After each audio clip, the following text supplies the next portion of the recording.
Сабақтың тақырыбы сотқа дейінгі тергеп тексеруде процестік мәжбүрлеу шаралары. Тақырыптың өзектілігі.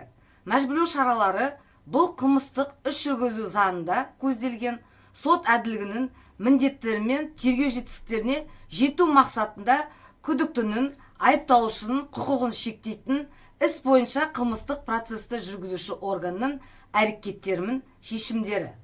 Оқу мақсаты тақырып бойынша тыңдаушыларға мәжбүрлеу шараларын түсінігін, түрлерін, оның қолданатын процестік тәртібін түсіндіру. Пәнаралық байланысы. Қылмыстық құқық, процестік құқық, криминалистика, криминология, пәнаралық байланысы осы пәндермен байланысты. Қаралатын сұрақтар. Екі сұрақ қарастырыламыз. Біріншісі, қылмыстық процестік мәжбүрлеу шараларын түсінігі, жүйесі және маңызы. Бұлтартпау шараларын негіздері және қолдану тәртібі. Қолданылатын әдебиеттер тізімі. Қазақстан Республикасының Конституциясы, Қазақстан Республикасының қылмыстық процестік кодексі 4 шілде 2014 жылы шыққан, Қазақстан Республикасының қылмыстық кодексі 2014 жылғы 3 шілдеде шыққан. Адамды қоғамның уақытша оқшалауды қамтамасыз ететін арнаулы мекемелерді ұстау тәртібі мен шарттары туралы Қазақстан Республикасының заңы 30 наурыз 99 жылы шыққан. Қазақстан Республикасы Ішкі істер министрлігі органдарын тергеу анықтау бөлімшелері мен әскери тергеу бөлімшелерін қызметін жетілдіру жөніндегі шаралар туралы Қазақстан Республикасы Ішкі істер министрінің 2015 жылғы 16 наурыздағы номер 220 бұйрығы. Мәжбүрлеу шаралары жүйесінің белгілері. Тек қылмыстық іс жүргізу аясында қолданылады. Тұлғаның белгілі бір құқықтары мен қызығушылықтарды шектейді. Қылмыстық іс жүргізуге қатысушыларға қатысты мәжбүрлеу әрекеттері түрінде көрініс табады. Тұлғаның конституциялық құқықтары мен бостандықтарын шектеу қолданыстағы қылмыстық іс жүргізу заңнамасымен регламенттелген. Қылмыстық іс жүргізулік мәжбүрлеу шаралар 3 топқа бөлінеді. Біріншісі, күдіктіні ұстап алу, бұл 17 тарау қылмыстық процестік кодексте көрсетілген. Бұлтартпау шаралары 18 тарау және өзге де процестік мәжбүрлеу шаралары, бұл 19 тарауда көрсетілген. Күдіктіні ұстап алу заңды негіз болғанда қолданылатын тұлғаның қысқа уақытқа бостандығын шектеу түріндегі іс жүргізулік мәжбүрлеу шарасы. Мақсаты тұлғаның жасалған қоғамдық қауіпті әрекетке қатыстылығын анықтау. Тұлғаға күзетпен ұстау түріндегі бұлтартпау шарасын қолдануға жеткілікті мәліметтерді анықтау. Ұстап алудың негіздері. Ол адам қылмыс жасау кезінде немесе тікелей оны жасағаннан кейін ұсталған кезде, көрген адамдар, оның ішінде жәбірленушілер, қылмыс жасаушы ретінде ол адамды тура көрсетсе, ол адамда немесе оның киімінде, өзінің немесе оның тұратын үйінде қылмыстың анық іздер табылған кезде, жедел іздестіру қызметін және жасырын тергеу әрекеттерін заңға сәйкес алынған материалдарында адамға қатысты ол жасаған немесе жасауға дайындап жатқан қылмыс туралы анық деректер болғанда, түрінде жаза тағайындалу мүмкін қылмыс жасады деп күдік келтірген адамды ұстап алуға құқылы. Адамдық және ол жаңа негізгі дедік, және қосымша бізде негіздер бар. Бұл ол адам жасырынуға әрекет жасаған, оның тұрақты тұратын жері болмаған кезде, және күдіктің жеке басы анықталмаған жағдайларда ғана ұсталады. Және 4 негіз дедік, мынау қосымша негіздері. Ұстап алу мерзімдері 48 сағат, 24 сағат бұл кәмелетке толмағандарға қатысты, және 72 сағат келесі жағдайларда.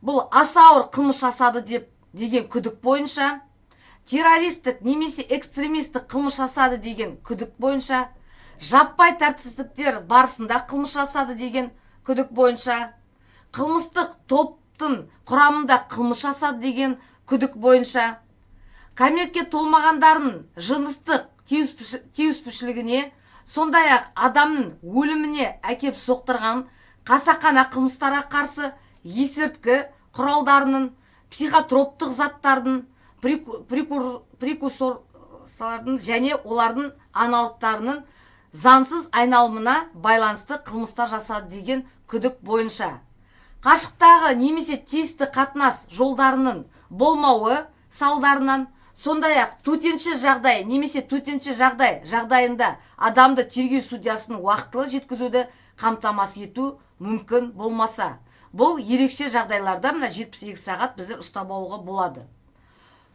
3 сағат мерзімінде анықтау органының лауазымды адамды анықтаушы тергеуші ұстап алу хаттамасын толтырылады. Күдікті денсаулығын, жалпы жай-күйін және дене жарақаттарының бар жоғын анықтау үшін куәландырылуға тиіс. Ұстап алу хаттамасында мынандай мәліметтер толтырылады. Күдіктінің тек аты, әкесінің аты, күдіктіні кім ұстап алғаны, ұстап алу негіздері, себептері, орны, нақты ұстап алу және жеткізу уақыты, сағаты мен минуты көрсетілуге тиіс. Күдіктінің құқықтарын түсіндіру туралы мәліметтер, жеке тінту нәтижелері, ұстап алынған адамның денсаулық жағдайы туралы мәліметтер, хаттаманың жасалған уақыты мен орны көрсетіледі. Хаттамаға оны жасаған лауазымды адам, күдікті және қорғаушы ол қатысқан кезде, егер қорғаушы қатысса, қол қояды. Медициналық куәландыру өткізілген жағдайда хаттамаға оның қорытындысы қоса беріледі. Сотқа дейінгі тергеп тексеруді жүзеге асыратын адам жүргізілген ұстап алу туралы прокурорға ұстап алу хаттамасын жасаған кезден бастап 12 сағаттың ішінде хабарлауға міндетті. Күдіктіні соттың санкциясыз 48 сағатқа аспайтын мерзімге ұстап алуға болады. Енді жақын туыстарына біздер жаңағы тез арада хабарлау керек. Енді осы бірінші сұрақ бойынша қорытындылап келетін болсақ, біздер жаңа күдіктінің айтып кеттік, біздер мәжбүрлеу шаралары 3 топқа бөлінеді дедік. Бұл күдіктіні ұстап алу дедік, бұлтартпау шаралары және өзге де мәжбүрлеу шаралары дедік. Енді ұстап алудың уақытын айттық, жаңа бізде 48 сағат, 24 сағат ол кәмелетке толмағандар және 72 сағат біздер ол ерекше жағдайларда ұстап алуға болады дедік. Ұстап алғаннан кейін хаттама толтырылады дедік, лауазым тұлғамын. Бұл хаттамада қандай мәліметтер көрсетілетінін тоже жоғарыда біздер айтып кеттік. Осымен бірінші сұрақты біздер қорытындылаймыз. Екінші сұраққа көшетін болсақ, бұлтартпау шаралары. Бұлтартпау шаралары Қазақстан Республикасының қылмыстық процестік кодексінің 137 бабында көрсетілген. Бұл ешқайда кетпеу және тиісті мінез құлқы туралы қолхат, жеке кепілгерлік, әскери қызметшіні әскери бөлім қолбасшылығының байқауда ұстауына беру, кәмелетке толмаған адамды қарауда ұстауға беру, кепіл беру, үй қамақ және күзетпен ұстау. Бұл бәрі бізде бұлтартпау шарасы болып табылады. Күдікті, айыпталушы сотқа дейінгі тергеп тексеру органдарынан немесе соттан жасырынды не істі сотта объективті зерттеуге және талдауға бөгет жасайды немесе қылмыстық әрекетпен шұғылдануды жалғастырады деп ойлауға жеткілікті негіздер болған кезде, сондай-ақ үкімнің орындауын қамтамасыз ету үшін қылмыстық процесті жүргізуші орган өз өкілеттігі шегінде ол адамға Қазақстан Республикасы қылмыстық процесс кодексінің 137 бабында көзделген бұлтартпау шараларын қолдануға тиіс. Ең бірінші жаңа тоқтап кеткенде ешқайда кетпеу және тиісті мінез құлқы туралы қолхат дедік. Бұл ешқайда кетпеу және тиісті мінез құлқы туралы қолхат қылмыстық процесті жүргізетін органның күдіктіге айыптаушыдан анықтаушының, тергеушінің немесе соттың рұқсатсыз тұрақты немесе уақытша тұрғылықты жерінен кетпеуі, істі тергеп тексеруде және сотта талқылауға кедергі келтірмеу, қылмыстық процесті жүргізетін органның шақыру бойынша белгіленген мерзімде келуі жөнінде жазбаша міндеттеме алудан тұрады. Жеке кепілгерлік бұл 142 бапта көрсетілген. Жеке кепілгерлік күдіктінің, айыпталушының тиісті мінез құлқы және олардың қылмыстық процесс жүргізетін органның шақыру бойынша келуін сенімге лайықты адамдардың өз жауапкершілігіне алатыны туралы жазбаша міндеттеме қабылдауынан тұрады. Кепілгерлердің саны 2-ден кем болмау.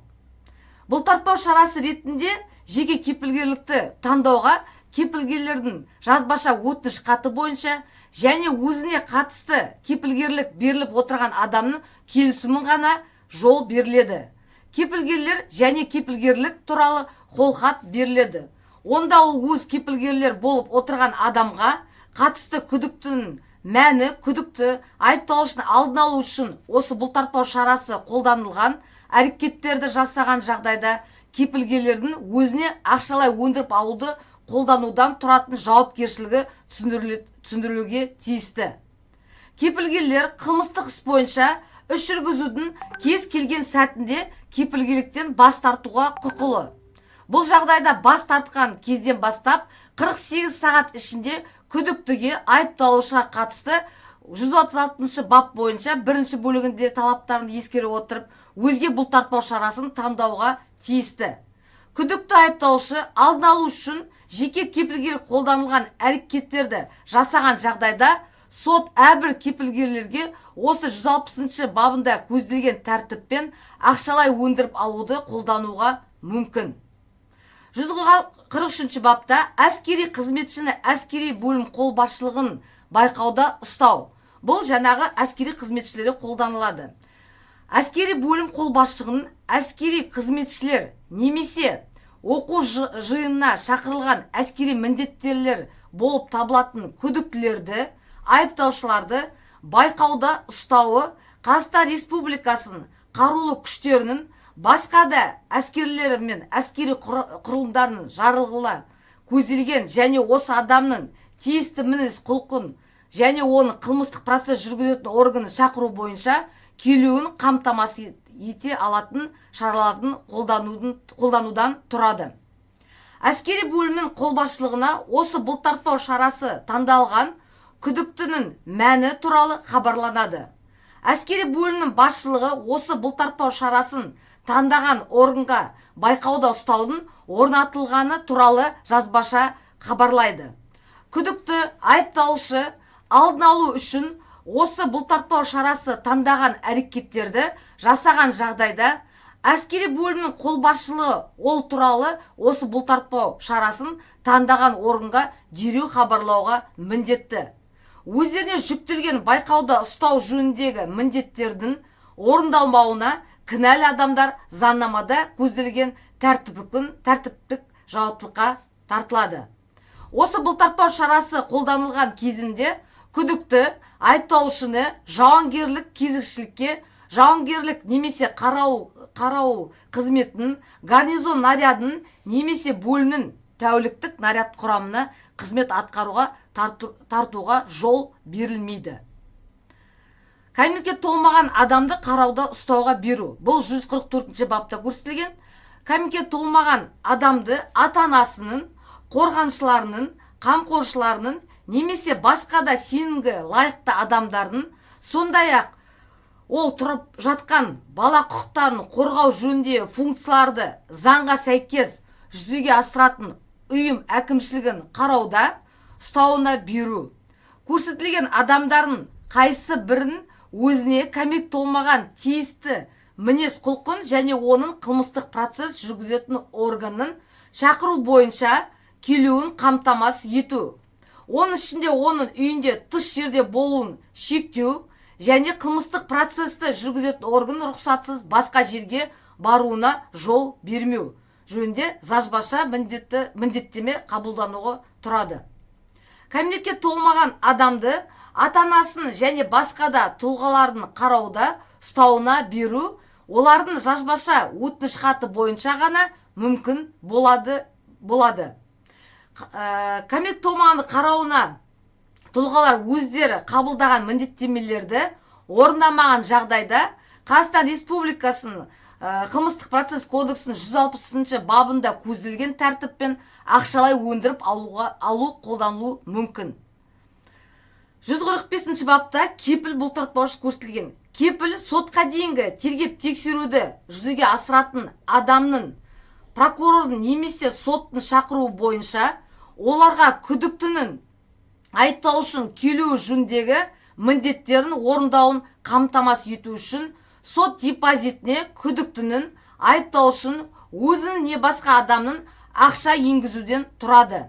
Тыйым салынатын басқа да құндылықтар жылжитын және жылжымайтын мүлік кепіл ретінде қабылдануға мүмкін. Кепілдің құндылығын және ауыртпалықтың жоқ екендігін дәлелдеу кепілгерлерге жүктеледі.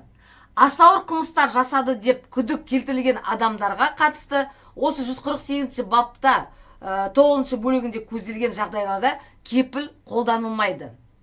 Кепіл прокурордың келісімін тергеу судьясы санкциясымен қаулысы бойынша ғана қолданылады. Кепілдің мөлшері қылмыстың ауырлығына байланысты қолданылады. Айрықша жағдайларда кепіл мөлшерлері мыналарға бөлінеді.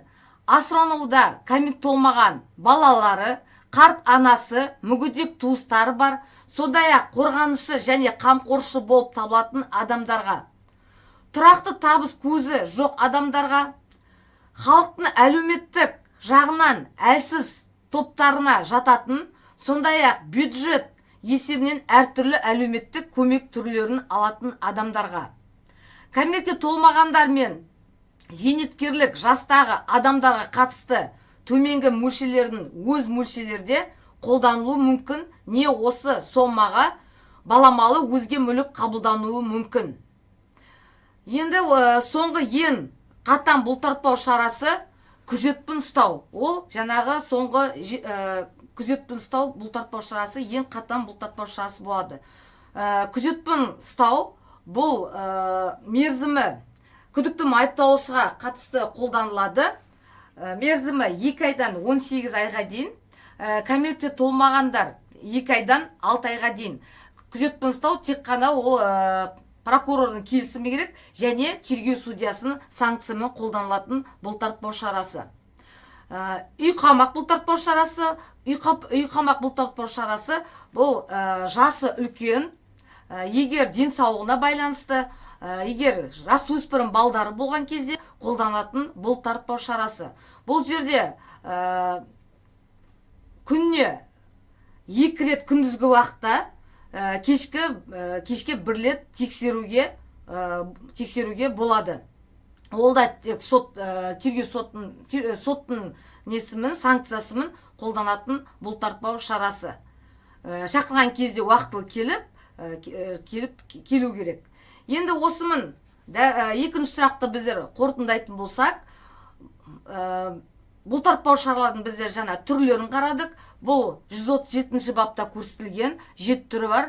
Енді ең қатаң бұлтартпау шараны айтып кеткенде ол күзетпен ұстау дедік. Осы бұлтартпау шарасы тек қана күдіктімен айыпталушыға қолданылады. 2 бұлтартпау шарасы қатар қолдануға болмайды. Мысалы, бір бұлтартпау шарасын қолдансақ, жаңа үй қамақ дедік та, егер ол бұзған кезде, онда уже басқа бұлтартпау шарасын қолдану тиіс. То есть 2 бұлтартпау шарасы қатары қолдануға болмайды. Осымен дәрісті аяқтайтын қорытынды шығаратын болсақ, біздер жаңа мәжбүрлі шаралар жөнінде қарастырдық. Мәжбүрлі шаралар біздер 3 топқа бөлінеді дедік. Бұл тек қана күдіктілер мен айыпталушыларға қатысты қолданатын шаралар.